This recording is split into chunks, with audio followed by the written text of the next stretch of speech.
Syracuse basketball with another blowout victory, and all I can say right now is just, wow.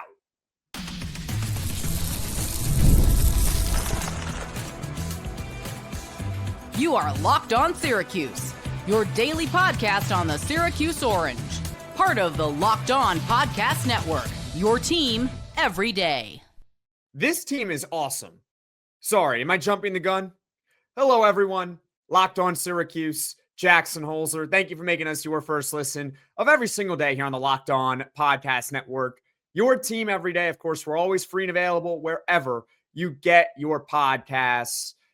And I just have the biggest grin on my face right now if you're watching this on YouTube. If you're listening on audio, that's awesome, cool. You're getting the Locked On Syracuse experience. But if you're watching on YouTube, you can see my expression in my face. And hopefully you can tell through my tone as well. This team is fantastic. I mean, seriously, I don't want to crown them just yet, but they look really, really good. Syracuse basketball in Philly, neutral site environment, little bit of a step up in competition. They destroy Drexel 80-50. We'll talk about some of the areas in which Syracuse can improve on later on in the show. Rebounding. I think Nate Kingz can shoot a little bit better. But we'll also talk about how this team has a true identity. And we're seeing that 3 games into the year. Plus, Syracuse basketball, for the first time this season, they dealt with adversity. And not only did they deal with the adversity, they blasted right through it. So all that and more coming up here on this edition of Locked On Syracuse. Post-game reaction. Feel free to comment your thoughts in the comments section below right now.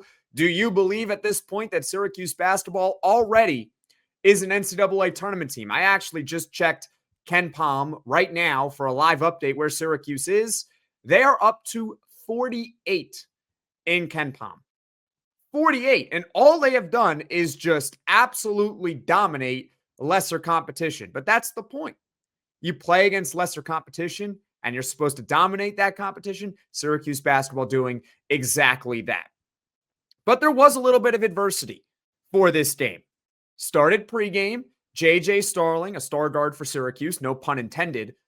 He was a game-time decision with a hamstring injury, of course. He's nursing through it, and the broadcast on Peacock confirmed it, that he's dealing with a hamstring injury. As myself and Neo Adler yesterday predicted, J.J. Starling did not suit up for this game. On top of that, you had Tyler Betsey around midway through the first half. He tweaked his left ankle. I hope it's not severe. I'm cautiously optimistic, but he did not return for the remainder of the game. And I'm recording this before Adrian Autry speaks at the podium, so maybe I'll leave a pinned comment in the comment section below when we get an update on Tyler Betsey. But he got hurt in this game, and hopefully he is okay. I do believe that Syracuse going forward is going to need Tyler Betsey, especially because of his shooting. But Syracuse basketball, they did not have the greatest start in the world. They trailed at the under 16 timeout. They trailed at the under 12 timeout. They were getting badly out-rebounded in the first half. Drexel was on fire to start the game. I believe they shot 7 of 8 to start. And honestly, I mean, Syracuse's defense, they were doing their usual thing. They were forcing turnovers. They were clamping down on Drexel players, and they were making tough shots. That's just the best way to put it. But when you're making tough shots, sometimes you just have to put your arms up in the air and say, I don't know. I don't know what to do. And Drexel in the first half, I believe, shot 50%. And there was a moment with around 3 minutes left in the first half that, in my opinion, it woke up Syracuse basketball. At this point, they're leading by 4 points. It's in the first half. And Drexel has a sequence where they get not 1, not 2, but 3 consecutive offensive rebounds. And not only were they getting offensive rebounds, they were getting offensive rebounds off wide open shots. And finally, on the 4th attempt, Drexel hits a 3 to make it 31-30 Syracuse. And you could tell based on the reaction from everyone on Syracuse, players on the court, Adrian Autry, players on the bench as well, they were upset. And that's good. Sometimes it's good to show a little bit of outward frustration. You want to stay composed, but when you have a sequence like that and it looks like you might be sleepwalking a little bit, you got to wake up. And I give Syracuse a lot of credit for recognizing that in that moment, that letting up 3 consecutive offensive rebounds and then finally having Drexel make a 3-pointer to make it a 1-point game in the first half, you got to be better than that. And to Syracuse's credit, they close out the first half strong. Nate George goes coast to coast to beat full court pressure, gets a layup at the buzzer, 37-32 Syracuse at the break.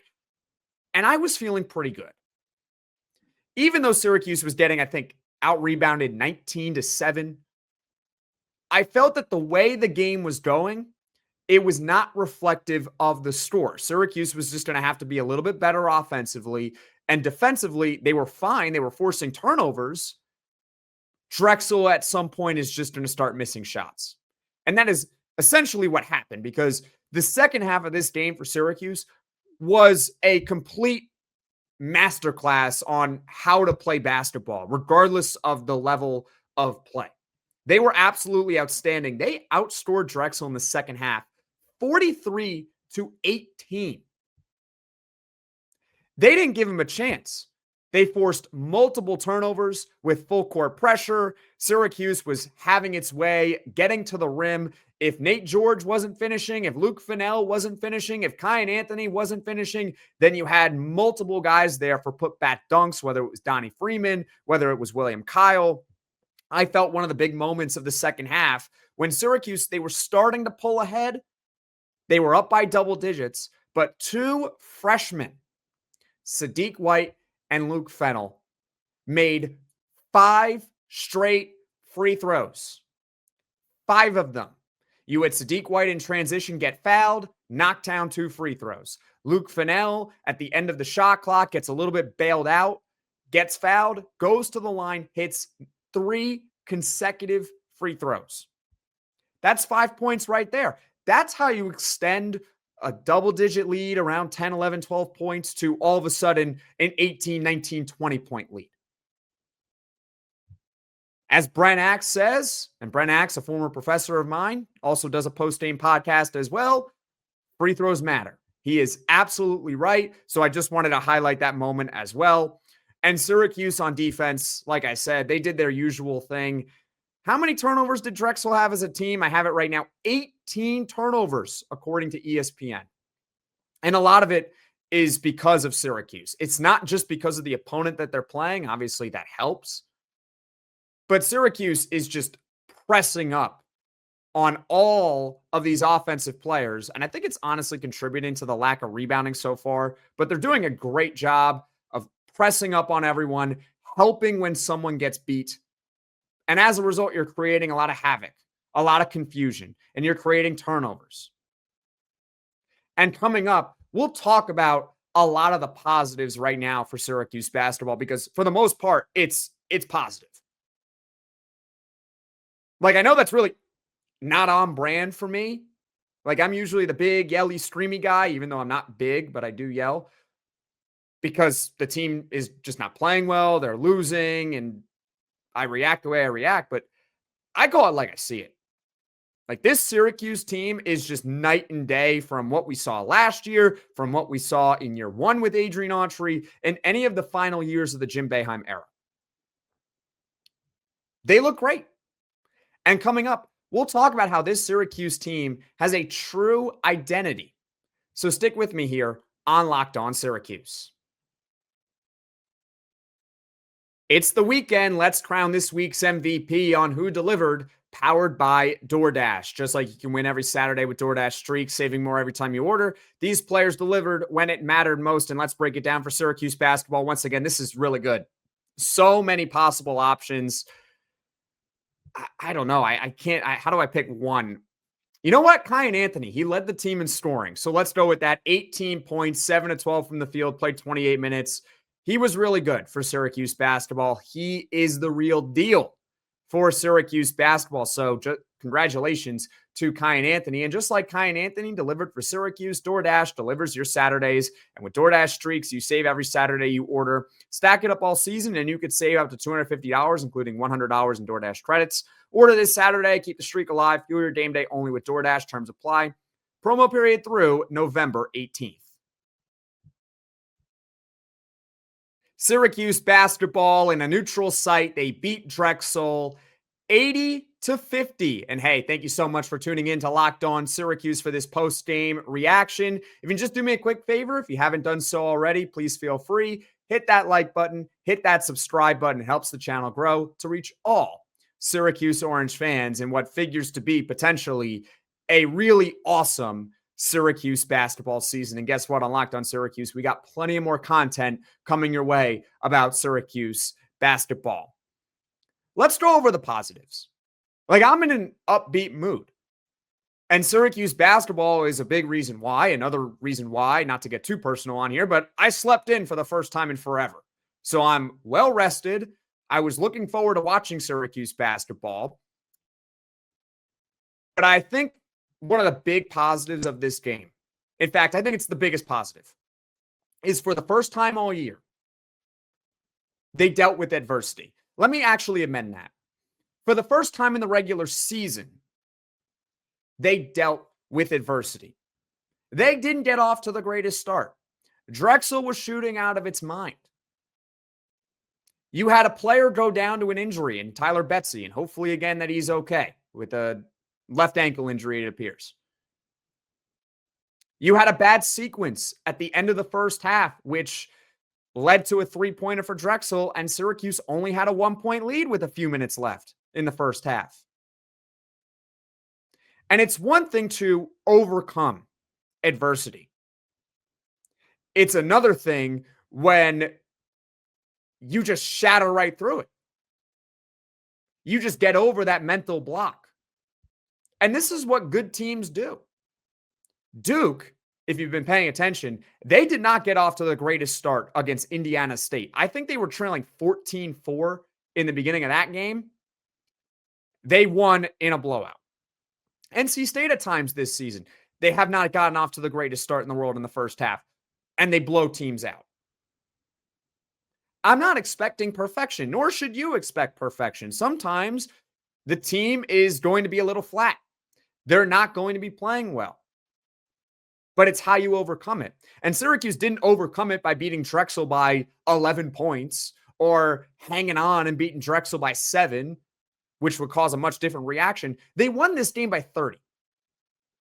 If not for a garbage time bucket, Syracuse would have held its third consecutive opponent to under 50 points.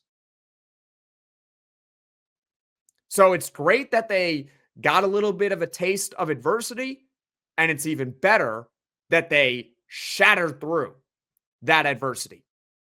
Now let's get to the defense. They are absolutely incredible. This is 3 dominant defensive games to start the season, and it's really a collective effort. Like, there are some standouts on defense. There are guys you can tell that are better than others at defending, but it's a group effort. And I got to give a lot of credit to Adrian Autry to start, the head coach of Syracuse basketball. I've called him out for the past 2 years for a poor Syracuse basketball defense. Evidently, he can build a roster that can play defense. They're not doing anything revolutionary in the game of basketball. They're playing mostly man-to-man. Occasionally, they will use full court pressure. They're just communicating properly. Very rarely are they, in these 3 games to start the year, and this game against Drexel, letting up a ton of open shots. They're making their opponent work for every basket. And since this is Division I basketball, you're going to give up points. The other team, they get paid too. The other team is also supposed to score points. They're trying to win the game. So occasionally there's going to be a breakdown. Occasionally a team is going to make a tough shot. But much more often than not, Syracuse is not allowing easy looks. And on top of that, they're creating havoc. They're forcing turnovers. William Kyle is everything and more through these first 3 games for Syracuse basketball. Everything and more. He's not just an elite shot blocker. He is an elite shot blocker. He can definitely block shots, but he can step up. He can guard the 3-point line. He can contest shots at a very high level. He's got that long wingspan. He's got good hands, active feet, creates steals. Donnie Freeman, by the way, he looks like a different defender as well. Night and day from what we saw from him last year. Akir Soiree, I want to shout out him because he doesn't play a whole lot. But whenever he's on the floor, I know what he can bring. He's useful. And William Kyle, as much as I've been praising him, he can't play 35 minutes. Or at least he hasn't shown that yet. Let me look at the box score right now. How many minutes did William Kyle play? 26. That's about what you want from William Kyle. So you need someone else to take up those minutes. Akir Soiree, whenever he's in the game, maybe he's not the same offensive threat like William Kyle, but he is an elite defender too. He is an elite defender. Sadiq White, what else is there to really say about him? This kid is going to be amazing. It's just a matter of when, because he already has a high motor. He already plays with high energy. And he is an excellent defender as well. He can guard 1 through 4 easily. He's a stopper. He is exactly what I hoped he would be coming into Syracuse. That whenever he's in the game, he's providing a ton of energy. He can run up and down the floor. He can jump through the gym. And he can play elite defense. Those are just some of the standouts, but it's everyone. Even Nate Kingz, not off to the greatest start shooting. There were moments in the second half where he was terrific on defense. There was at one point where he got back in transition, held up. I forgot who was driving the ball for Drexel, but he held up the guy just enough for Donnie Freeman to get back and get a chase down block. And then right after that, Nate Kingz gets his own chase down block. So it's everyone that's contributing on defense. And finally, it leads me to this. And this is what I teased going into this segment. This team has an identity. They do. Last year, for an entire season, we were trying to figure out what Syracuse basketball's identity was. What was it that they want to do when they're on the court? What are you known for? What can we expect from you? That's really what an identity is all about. This team plays together. They want to play with maximum effort. They want to run up and down the floor. And they want to play elite defense. That's their identity. How is it going to hold up over the course of an entire season? That's anyone's guess. But at least through 3 games, we can definitively say we know how Syracuse wants to play when they are at their best. Get out in transition. Get to the basket. Use William Kyle's athleticism for putbacks and alley-oops. Play elite defense. Force turnovers. Comment your thoughts in the comment section below. What am I missing? What am I missing? The whole team looks amazing. And I'm laughing about it. They all look really, really good. Now, we know what the elephant in the room is. Hint, hint. Vegas. But I'm feeling a little bit more confident. I don't think you can really deny that. I'm more excited now about Vegas than I was maybe before the year. That's for sure. I now want to see Syracuse go up against Houston and see what they can do. They may not win, although they're allowed to win. But I'm excited to see it happen. There's expectations now. I'm excited to see whether or not Syracuse can keep up with Kansas and the third team they're going to play in Vegas. And when they get back to the Dome and they got to play Tennessee in the ACC SEC Challenge. I'm excited for Syracuse basketball in ACC play. How are they going to be against Duke and Cameron Indoor? How are they going to be against Carolina when they have to play them twice this season? I'm not sitting here declaring Syracuse basketball is back, that they are going to be one of the best teams of the season. They're going to march their way to March Madness. But all the early signs are saying that Syracuse basketball may, in fact, have a really good team this year. And that's what gets me excited for this season. So comment your thoughts in the comments section below following Syracuse basketball's 80-50 victory over Drexel. Now coming up, there are still areas of the game in which Syracuse can improve upon. Plus, they got Vegas coming up. And so they just got to keep going for next Tuesday when they play Monmouth. So stick with me here on Locked On Syracuse. The NBA is back, and there's no better place to get in on the action than FanDuel, the official sports betting partner of the NBA. And even if you missed the start of the game or want to ride the hot hand, well, FanDuel has live bets on everything from who will score next to fourth quarter comebacks. Plus, you can even combine your live bets into a same-game parlay for a shot at a bigger payout. It keeps every game exciting, especially when your team's making that late push. And right now, FanDuel is giving new customers $300 in bonus bets when your first $5 bet wins. So head to FanDuel.com to sign up and play your game with FanDuel, the official sports betting partner of the NBA. I know that for basically 20 minutes so far of this podcast that I have been gloating about how great Syracuse basketball is to start the season. And don't get me wrong, they have been outstanding. A 30-point victory over Drexel after not the greatest first half, but the second half was amazing. But they are not perfect. So how can Syracuse improve? What I have noticed through these 3 games is that in each one of those games, there has been one thing that you can look at and say, as a team, that's got to be better. First and second game was definitely the free throw shooting. In the second game, it was the also amount of turnovers that Syracuse basketball committed.